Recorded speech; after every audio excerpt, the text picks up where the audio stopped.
अवधूत चिंतन श्री गुरुदेव दत्त. श्री स्वामी समर्थ. तुम्हा सगळ्यांचं माझ्या चॅनलमध्ये खूप खूप मनापासून स्वागत आहे. आजचा दिवस तुमचा शुभ जाओ. स्वामी कृपेने तुमच्या सगळ्या चांगल्या इच्छा स्वामी महाराज नक्की पूर्ण करो हीच महाराजांचरणी प्रार्थना करते आणि आजच्या व्हिडिओला सुरुवात करते. तर आपल्याला 11 जुलै ते 21 जुलैला आपल्या सगळ्यांना माहिती आहे की गुरुपौर्णिमा आहे. तर मला माहिती आहे 75% लोक सेवा करायला लागले आहे, सेवा करत आहे. 21 पारायणाचा त्यांनी संकल्प घेतला आहे. पण काही कारणांमुळे अर्थात मग तो मासिक धर्म असो, कुठे गावाला जाणं असो किंवा काही कारणांमुळे ज्यांना 21 पारायण करणं शक्य होणार नाही त्यांनी काय करावं. सगळ्यात आधी ताई आपण गुरुचरित्राचं पारायण करू शकतो का? तर हो, त्याच्यावर पण व्हिडिओ येईल.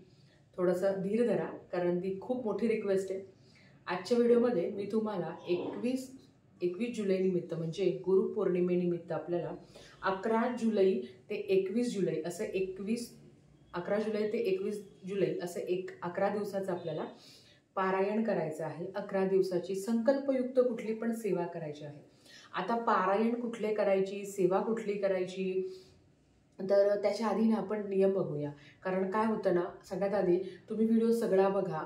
थोडासा मोठा होतो मान्य आहे, पण छोट्या छोट्या गोष्टी सांगितल्या जातात कारण प्रत्येक स्वामी भक्ताला प्रत्येक माहिती व्यवस्थित मिळावी हाच एक हेतू असतो. तर तुम्ही व्हिडिओ सगळा बघा. सगळ्यात आधी की नियम काय असणार आहे, अर्थात मांसाहार वर्ज्य, कडकडीत मांसाहार वर्ज्य. ह्या 11 दिवसामध्ये जर तुम्ही संकल्पयुक्त दत्त महाराजांची सेवा करणार असेल तर तुम्हाला ब्रह्मचर्याचं पालन करावं लागणार आहे.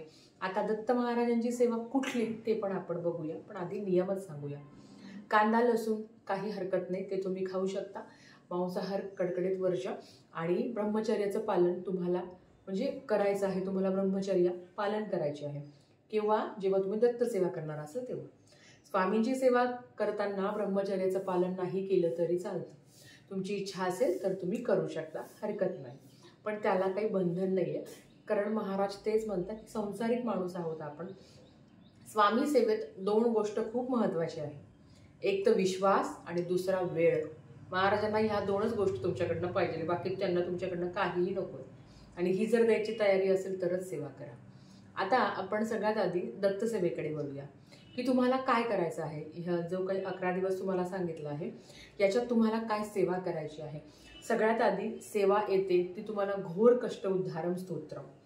ही इतकी प्रभावी सेवा आहे. खूप वेळा प्रश्न येतात, ताई खूप मानसिक त्रासात आहे, संकटात आहे, आम्हाला अर्जंट एखादं आपत्कालीन संकट ज्याला म्हणतो ना की आलेलं आहे ताई, याच्यातून कसा मार्ग काढू. सगळ्यात आधी नवरा माझ्याशी डिवोर्स म्हणतोय, अशा खूप मेल्स येतात याच्या, पण मला द्यायचा नाहीये. तारीख जवळ आलेली आहे किंवा कोर्टाची तारीख कुठली पण असो, मध्ये कुठल्याही संदर्भातली तारीख जवळ आलेली आहे, तर अशा वेळेस कुठली सेवा करावी.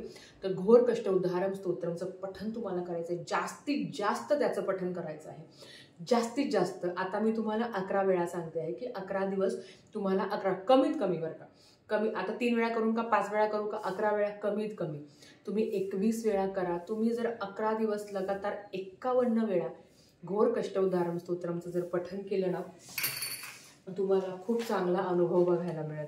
आता घोर कष्ट उद्धारम स्तोत्रम तुम्हाला जर मला इथे सापडलं तर तुम्हाला सांगते की ते खूप छोटं आहे, खूप जास्त छोटं आहे. घोर कष्ट उद्धारम स्तोत्रम अतिशय 2-3 ओव्यांचं आहे आणि तुम्ही जर हे रोज 51 वेळा पठण केलं ना तर तुमच्यावर आरोप लावले आहे, खोटे आरोप लावले आहे किंवा वरिष्ठ सहकाऱ्यांकडनं तुम्हाला त्रास होतो आहे, काहीतरी आहे जे तुम्हाला त्रास देत आहे किंवा एखादी केस आहे, जर तुम्ही प्रामाणिक असाल आणि जर तुम्हाला कोणी अडकवलं आहे त्याच्यातून सुद्धा मार्ग मिळायला अतिशय खूप खूप खूप खूप खूप महत्त्वाची सेवा आहे.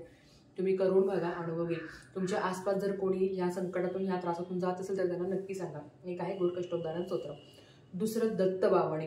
11 दिवस दररोज 11 वेळा, 11 दिवस दररोज 11 वेळा जर तुम्ही दत्त बावणीचं पठण केलं तर दत्त महाराजांची खूप उच्च कोटीची सेवा तुमच्याकडनं घडणार आहे. ह्या 2 सेवा मी तुम्हाला सांगितल्या आहे. दत्त सेवामध्ये येतं 51 वेळा जर तुम्ही जर घोर कष्ट उद्धारम स्तोत्रमचं पठण केलं तर तुम्हाला याचा खूप खूप चांगला फायदा होणार आहे.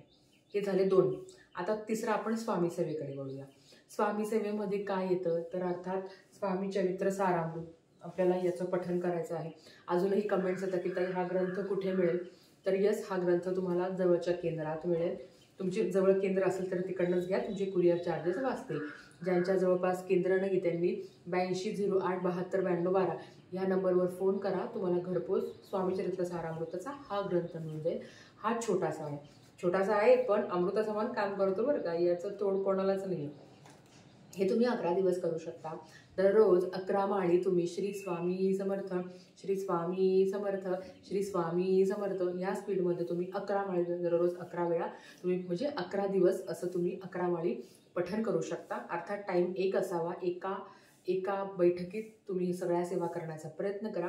पण जर खूपच अडचण आहे, लहान मुलगा आहे, समजू शकते, घरात काही बंधनं आहेत, तर अशा वेळेस तुम्ही थोडं गॅप घेऊन किंवा आता समजा जर ज्यांना 51 वेळा घोरकष्टोद्धारम स्तोत्रमचं पठण करायचं आहे तर एका बैठकीत जेवढे होईल तेवढं करण्याचा प्रयत्न करा. जर नाही झालं तर 2 बैठकीत केलं तरी चालतं. स्वामी चरित्र सारामृत जर एका बैठकीत होत नसेल तर 2 बैठकीत केलं तरी चालतं.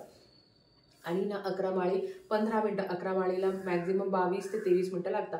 तेवढं वेळ काढून तुम्ही बसा. आता स्वामी चरित्र सारामृतला अर्थात पाऊण किंवा 1 तास लागतो, तेवढा वेळ जास्त आहे म्हणून तुम्ही 2 टप्प्यात करू शकता. पण 11 माळी तुम्हाला शक्य असेल तर तुम्ही 2 टप्प्यात नाही, एका टप्प्यातच करा. 11 वेळा तारक मंत्र तुम्ही म्हणू शकता. दररोज 11 वेळा असे 11 दिवस तुम्ही तारक मंत्राचं पठण करू शकता.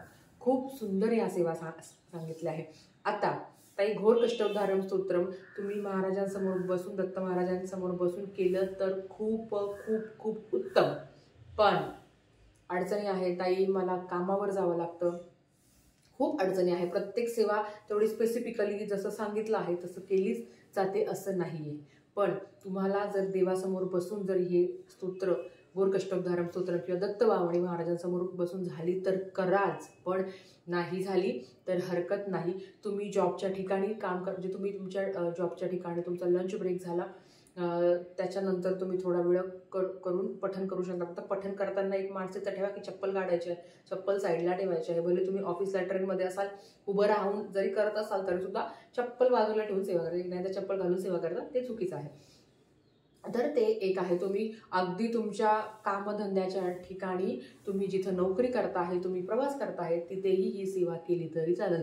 दत्तबावणी असतो, घोरकष्टोद्धारम स्तोत्रम, आणि खरं तर घोरकष्टोद्धारम स्तोत्रमचे 51 पेक्षा सुद्धा जास्त पाठ झाले तर तेवढं प्रभावी आहे आणि तेवढं जास्त तुमचं काम होणार आहे.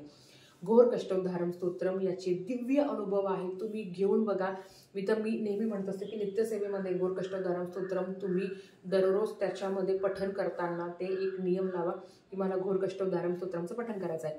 बऱ्याच वेळा अशा कमेंट्स होतात की ताई गुरुचरित्राचा 14वा आणि 18वा अध्याय जर तुम्ही संकल्पयुक्त करत असाल तर ब्रह्मचर्य पालन करायची गरज आहे का? हो, जर तुम्हाला जर 11 दिवस दररोज 2 तुम्हाला करायचं आहे, म्हणजे तुम्हाला 2 अध्याय वाचायचे आहेत, 14वा आणि 18वा, आणि तर तुम्ही संकल्प ब्रह्मचर्याचं पालन करू शकता.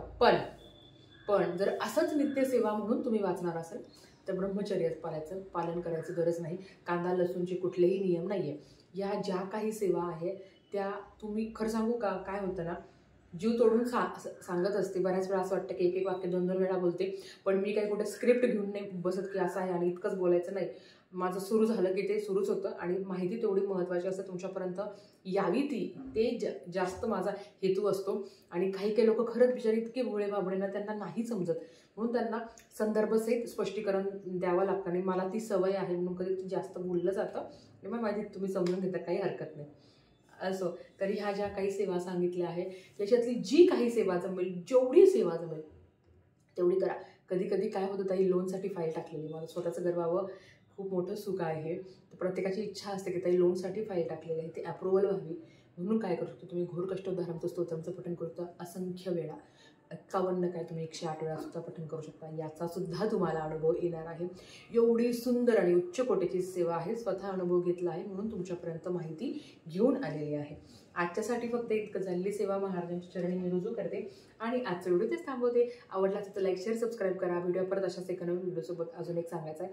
मासिक धर्म या 11 दिवसात आला तर काय करायचं, अर्थात मासिक धर्म जरी 4 दिवस आला तर ते 4-5 दिवस थांबवायचं आहे आणि नंतर तुमच्या ज्या काही संकल्पयुक्त सेवा आहे त्या तुम्ही करू शकता. असं काही नाही आहे, आपल्याला 21 तारखेची सेवा 22 ते 20 पर्यंत केली तरी हरकत नाही. महाराज शिक्षा देणार नाही आहे. करायचं काय आहे आपल्याला, फक्त सेवा करतोय ना तुम्ही, मनोभावे सेवा करताना तुमच्या सेवेला महाराज नक्कीच यश देतील. धन्यवाद. श्री स्वामी समर्थ.